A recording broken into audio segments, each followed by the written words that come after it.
Profil biodata Amanda Manopo.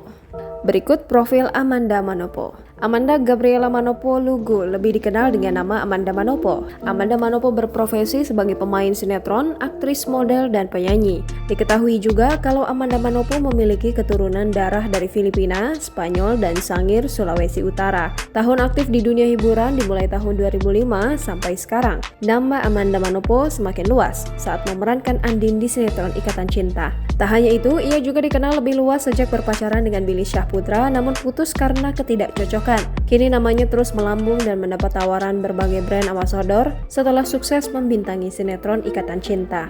Beberapa judul film pun sempat diperankan oleh Amanda Manopo seperti Sampai Ujung Dunia di tahun 2012, Cowboy Junior The Movie tahun 2013, Wanita Tetap Wanita di tahun 2013, Surat Cinta untuk Starla di tahun 2017, Sajen di tahun 2018, Bisikan Iblis di tahun 2018, Suara April di tahun 2018, Kelam di tahun 2019, dan Kajeng Kliwon di tahun 2020. Jangan lupa subscribe, share, komen, dan like ya!